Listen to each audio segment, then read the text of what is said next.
Future generally health insurance company limited 9 महिन्यानंतर delivery cover देणारी, claim न घेतल्यास पुढील हप्त्यास 80% डिस्काउंट देणारी, कमीत कमी हप्त्यात जास्तीत जास्त सुविधा देणारी, त्याचबरोबर सासवड, जेजुरी, पुणे येथील सर्व नामांकित हॉस्पिटल्समध्ये कॅशलेस सुविधा देणारी एकमेव कंपनी। अधिक माहितीसाठी संपर्क शेवते इन्शुरन्स 98 22 32 68 44। नमस्कार साथियों, आज मुंबई शहर में दिल्ली के लोकप्रिय मुख्यमंत्री माननीय श्री अरविंद केजरीवाल जी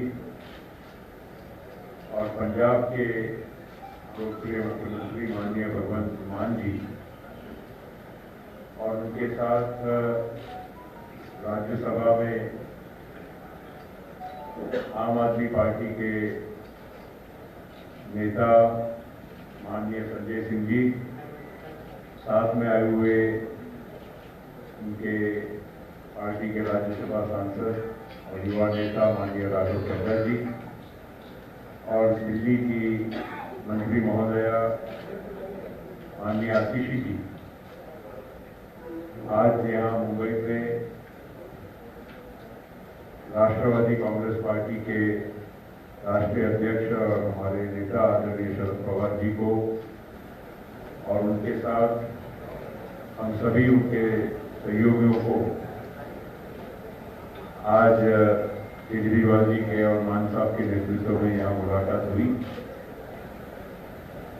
और देश की विभिन्न राजनीतिक गतिविधियों के बारे में चर्चा शीर्ष नेतृत्व ने की और खास करके वर्तमान राजनीतिक परिस्थिति के साथ साथ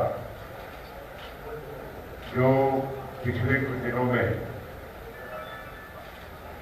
सुप्रीम कोर्ट के माध्यम से उच्च न्यायालय, सर्वोच्च न्यायालय के माध्यम से जो 5 बेंच की खंडपीठ, जो 5 मेंबर कॉन्स्टिट्यूशन बेंच जो पिछले 8 वर्षों से दिल्ली सरकार की याचिका पर गंभीर तरह से सुनवाई के बाद अपने जजमेंट को पिछले कुछ दिनों में उन्होंने जो आप हमारे सबके सामने प्रस्तुत किया, उसमें 5-0 के जजमेंट के साथ उन्होंने दिल्ली सरकार की जो याचिका है उसको मंजूर किया और जो दिल्ली सरकार अपने अधिकार के लिए लड़ रही थी, खास करके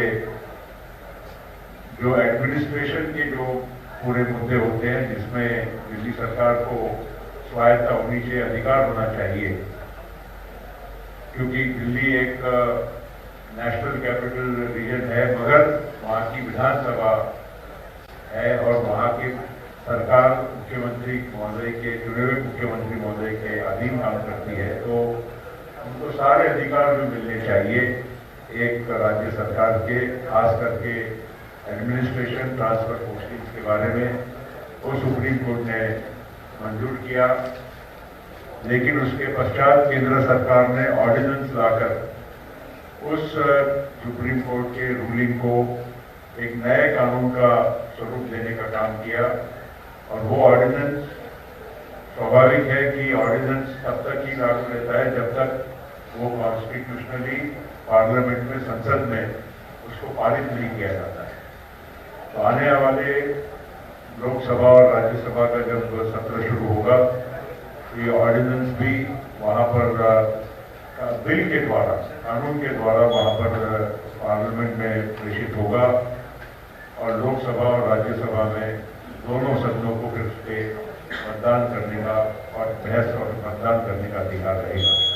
तो इस बारे में भी माननीय मुख्यमंत्री अरविंद केजरीवाल जी ने और साथ साथ मान साहब ने भी पवार साहब से खास करके आगे आने वाले इस विधेयक के बारे में चर्चा की और उन्होंने कहा कि सभी विपक्षी दलों ने इसमें एकजुटता और एकता दिखाकर इस बिल का मुकाबला करना चाहिए। सरकार की जो नीति है जिसकी वजह से एक गलत एक परंपरा की शुरुआत हो रही है, यहाँ एक चुनी हुई सरकार का अधिकार छीना जा रहा है, और जो इनके आने के पूर्व जो सरकार थी, जिसको कभी इस तरह का कभी कोई समस्या का सामना नहीं करना पड़ा, लेकिन आज केंद्र और राज्य के बीच में जो संघर्ष की वजह से दिल्ली के प्रशासन पर बहुत उसका विपरीत परिणाम हो रहा है, तो उन्होंने पवार साहब को गुजारिश की, एनसीपी के नेता के नाते भी और साथ साथ में इस देश के वरिष्ठ राजनेता के नाते कि उन्होंने भी इस मामले में एक मत बनाने की पूरे विपक्षी दलों में कोशिश करना चाहिए, ताकि ये बिल को वहां पर खास करके राज्यसभा में, क्योंकि लोकसभा की तो संख्या सभी को मालूम है, लेकिन राज्यसभा में संख्या किसी का भी स्पष्ट बहुमत नहीं बनता है,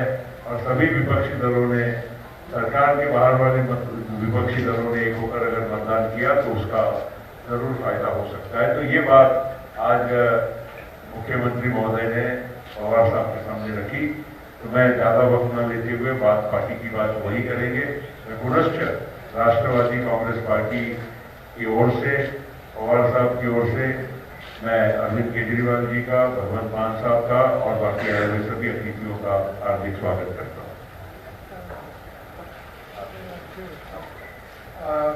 सबसे पहले मैं शरद पवार जी का और उनकी पार्टी के सभी नेताओं का तहे दिल से शुक्रिया अदा करता हूँ।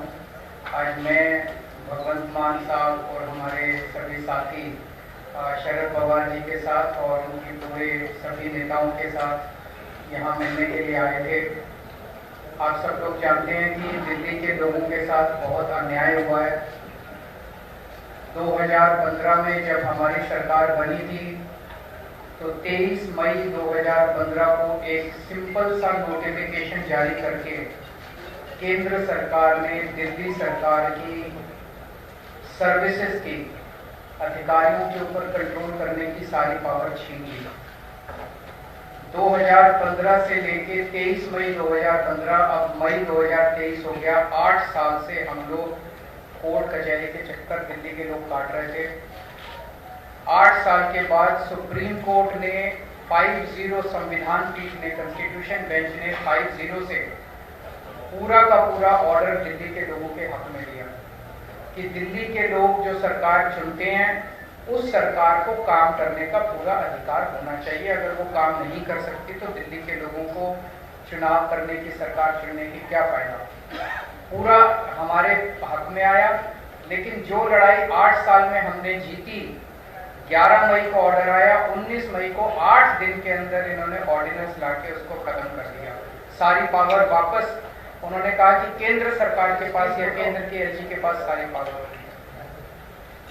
तो जैसा अभी एक्सप्लेन किया कि अब ये बिल के रूप में आएगा पार्लियामेंट में, तो हम पूरे देश में एक पार्टी के पास जा रहे हैं, उनसे निवेदन कर रहे हैं कि दिल्ली के लोगों के साथ न्याय होना चाहिए। दिल्ली के लोगों के लिए समर्थन मांग रहे हैं कि जब ये संसद में बिल आएगा तो उसका और इसको बिल को हराना है। तो मैं एनसीपी का, पूरी पार्टी का, शरद पवार साहब का खास तौर से तहे दिल से शुक्रिया अदा करता हूँ कि उन्होंने पूरा समर्थन देने की हमें आश्वासन दिया है कि जब ये बिल राज्यसभा में आएगा तो राज्यसभा में इस बिल को पास नहीं होने देंगे। जैसा भी डॉक्टर पटेल साहब ने बताया कि राज्यसभा के अंदर किसी भी पार्टी का स्पष्ट बहुमत नहीं है, तो अगर नॉन बीजेपी सारी पार्टियां इकट्ठी होती हैं तो ये बिल गिर सकता है। पहली चीज ये कि ये दिल्ली की लड़ाई नहीं है। दिल्ली के लोगों के साथ जो हो रहा है ये पूरे फेडरल स्ट्रक्चर की लड़ाई है।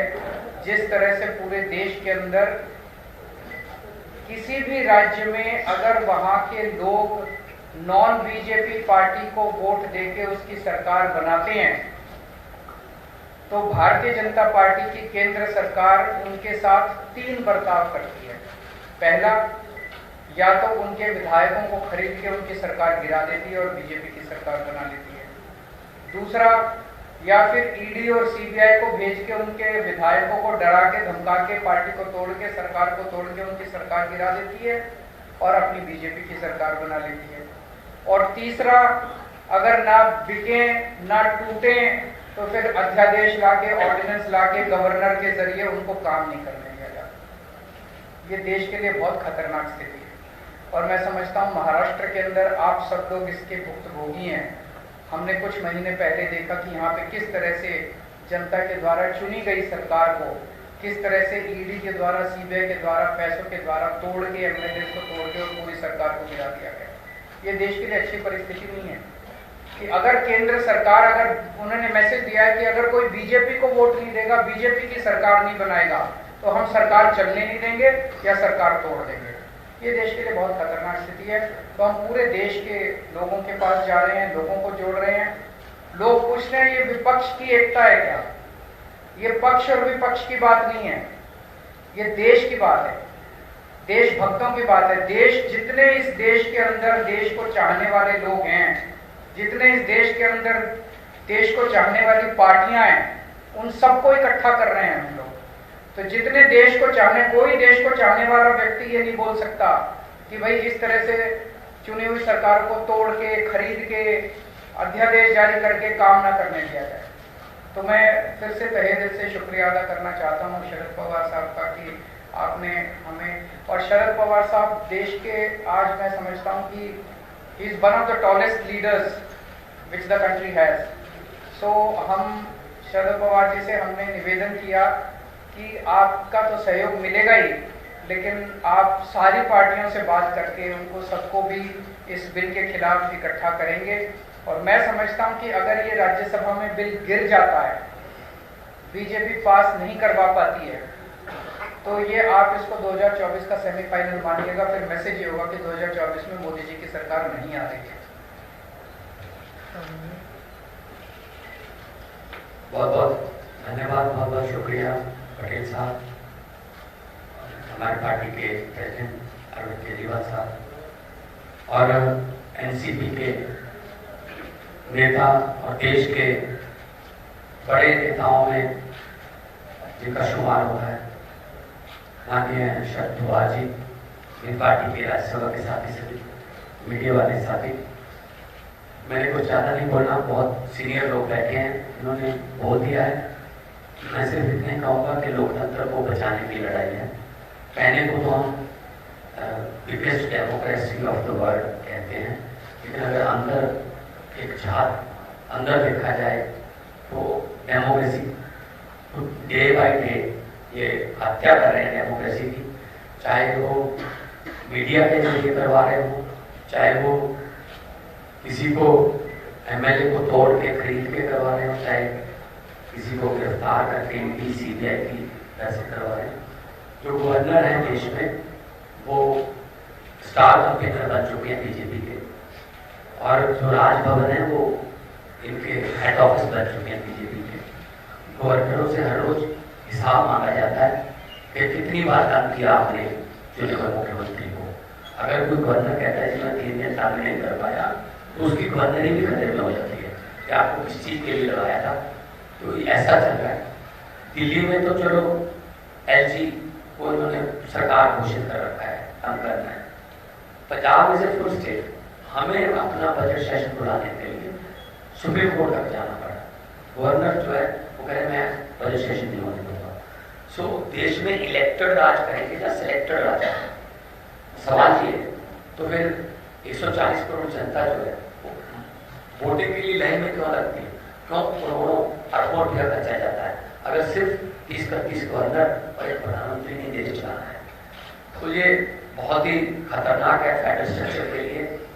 हर रोज किसी न किसी तरीके से राज्यों के अधिकार छीने जा रहे हैं, चाहे वो शिक्षा के माध्यम से हो, चाहे वो हमारे पानी जो पंजाब है, पानी सतलुज, हमारे पास ब्यास, पानियों के झगड़े हैं, चाहे वो पुलिसिंग, चाहे वो लॉ एंड ऑर्डर, हर बात में हस्तक्षेप करते हैं।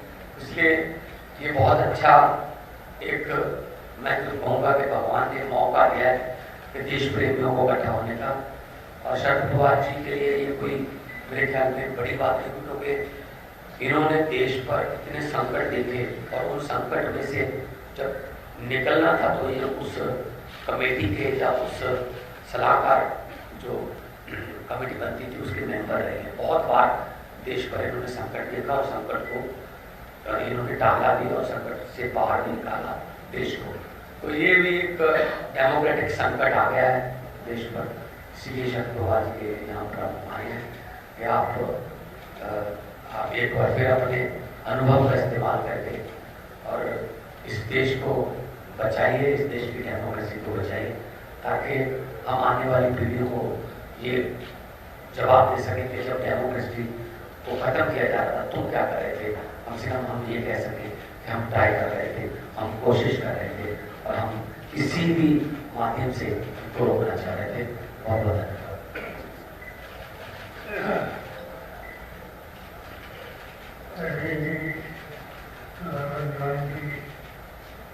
उनके साथ खड़े हुए हमारे साथी दोस्तों,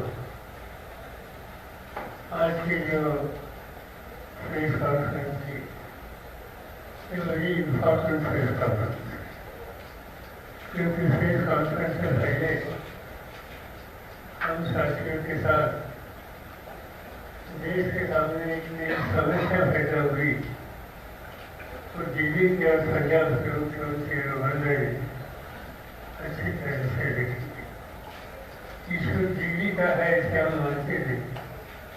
हम मानते हैं कि ये पार्लियामेंट्री डेमोक्रेसी बचानी है या नहीं, क्योंकि जो आघात हो रहा है दिल्ली में तो पार्लियामेंट्री डेमोक्रेसी सिस्टम पर आघात हो रहा है। देश में प्रजातंत्र में सुनकर आई हुई सरकार वो राज करेगी, वो डिसीजन देगी या ऑफेंडेड लोगों के थ्रू इलेक्टेड गवर्नमेंट को नजरअंदाज करने की प्रयास हो तो उनको कामयाबी मिलेगी। ये समस्या आज सबके सामने है और हमें ये लगता है कि ये समय कौन सी पार्टी का आप है या आपकी नीति क्या है, इस पर बहस करने का समय नहीं। ये समय है प्रजातंत्र बचाने और इनकी डेमोक्रेसी बचाने के लिए और आम जनता का वोट लेकर अपनी सरकार बनाने का जो अधिकार है, ये आम जनता के वोट देने का अधिकार वो बचाने के लिए आज अर्जुन जी विमान तक यहाँ आए हैं इसमें समर्थन मांगने के लिए। और मेरा कहना इतना है, मेरी पार्टी की तरफ से, साथियों की तरफ से और मुझे पूरा विश्वास है कि वाराणसी की जनता भी जो अजीत जी ने सुझाव दे दिया इसका समर्थन करेगी। राष्ट्रवादी कांग्रेस पार्टी अपनी तरफ से तो पूरी तरह से मदद करेगी, मगर अभी मैं सोच रहा था कि अभी जी मुझे पार्लियामेंट असेंबली में आकर 56 साल हो गए, 56 ईयर कंटिन्यू थी।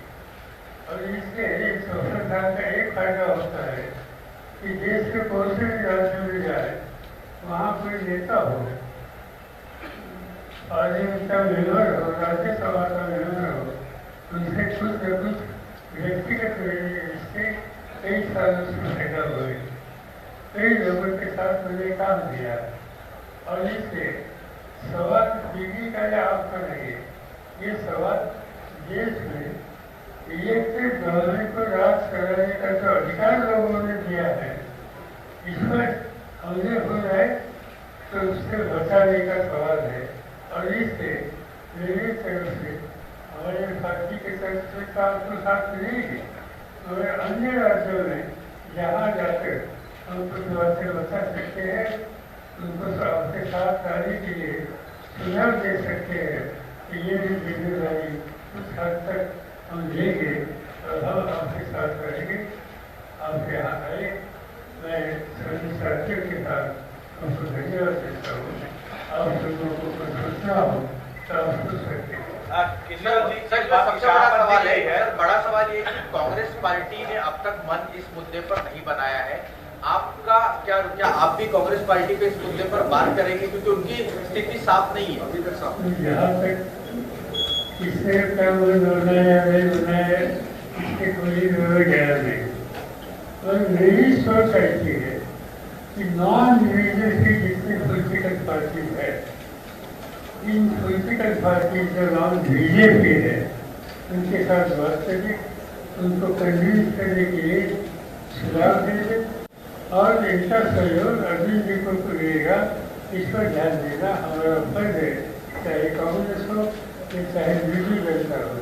अरविंद, एक बात यह है कि आप दिल्ली में कांग्रेस के खिलाफ लड़े हैं और कांग्रेस के प्रति आपका रुझान नहीं दिख रहा है कि जिस तरीके की आप महाराष्ट्र में आए, शिवसेना से मिले, एनसीपी से मिले, क्या कांग्रेस को आप मनाने या साथ में लेने का कोई विचार है? मैं यहाँ से जाने के बाद कल सुबह कांग्रेस अध्यक्ष खड़गे जी से और कांग्रेस के जो नेता हैं राहुल गांधी जी से इस मुद्दे पे और ओवरऑल देश के फेडरल स्ट्रक्चर पे जो अटैक हो रहा है उस पर चर्चा करने के लिए कल सुबह उनसे फॉर्मली टाइम मांगूंगा। एक सवाल यह है कि आप लोग लगातार कह रहे हैं कि बीजेपी लोकतंत्र की हत्या कर रही है, लेकिन जिस तरीके से सेंट्रल विस्टा पे अपोजिशन खिलाफ जा रहा है और अब बीजेपी के बड़े नेता और अलग अलग जगहों के सारे मुख्यमंत्री कह रहे हैं कि लोकतंत्र के मंदिर में उसके इनॉग्रेशन में न जाना, यानी अपोजिशन संविधान को नहीं मानता है। इसमें ये बात ऐसी है, जाना नहीं है ना कि देश में पार्लियामेंट की बिल्डिंग है, हम लोग उसकी बिल्डिंग में पार्लियामेंट में जाते हैं। दुनिया के लोग जब दिल्ली विजिट करते हैं तो जैसे राष्ट्रपति भवन देखते हैं, जैसे खुदा जी पार्लियामेंट की बिल्डिंग में देखते हैं और वहाँ किसी ने कुछ अफसोस नहीं किया। और ठीक है, आपसे नया बना है, ये बनाने की बात तो हम लोगों को किसी को मालूम नहीं थी कि इसकी आवश्यकता क्या थी, इस पर भी बहस हो सकता है। तो ये इसको आज हम यहाँ निकलना नहीं चाहते। पार्लियामेंट में जब मौका मिलेगा तो वहाँ जरूर बात करेंगे। सर, एक सवाल ये है कि जहाँ एक लोग साथ आ रहे हैं, वहीं कांग्रेस में जो नेता है मणिकम टेक्नोलॉजी वो ट्वीट करते और कहते हैं कि 24% जो है CAGS के सर्वे में सामने आता है कि प्रधानमंत्री के तौर पर राहुल गांधी जी को प्रोजेक्ट किया जाना चाहिए, कांग्रेस से भी समर्थन मांगते हैं। ऐसे में उसका प्रोजेक्ट करना, उसको आप किस तरह देखते हैं? दोनों से जवाब है। अभी तक किसी को प्रोजेक्ट करना या नहीं करना इस पर बात नहीं हुई है। हम इतना ही सोचते हैं कि भाई प्रोसेस ऑफ डायलॉग ये शुरू करना चाहिए। नॉन बीजेपी पार्टी मिलकर इस देश के सामने एक स्टेबल और प्रोग्रेसिव गवर्नमेंट देने के लिए आज आवश्यकता है। इसमें कुछ मदद कर सकते हैं तो करने की आवश्यकता है, मगर इस पर न हमने अरविंद जी से बात की न कांग्रेस से बात की। जब समय आएगा तो जरूर बात करेंगे कि अगर हम सबके मन में नेशनल इंटरेस्ट ये सबसे ज्यादा प्रायोरिटी है। ये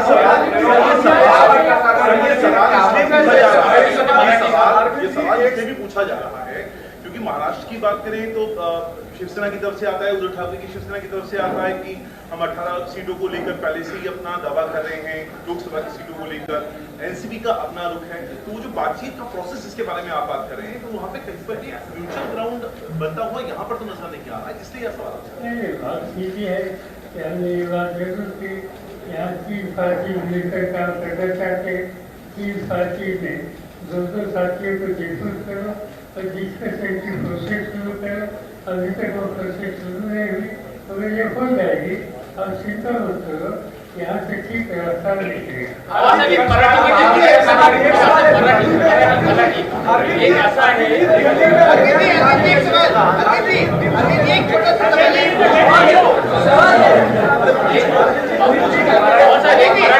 विषय आहे, प्रकाश आंबेडकर यांनी असं म्हटलंय, उद्धव ठाकरेंना सल्ला दिलाय की महाविकास आघाडीमध्ये राहू नका, तुमचं नुकसान होईल. तुम्हाला वाटतं प्रकाश आंबेडकर जे वंचितचे नेते आहेत त्यांनी उद्धव ठाकरेंना सल्ला दिलाय की महाविकास आघाडीमध्ये राहू नका, तुमचं नुकसान होईल? प्रकाश आंबेडकर असं म्हणतात, पवार साहेब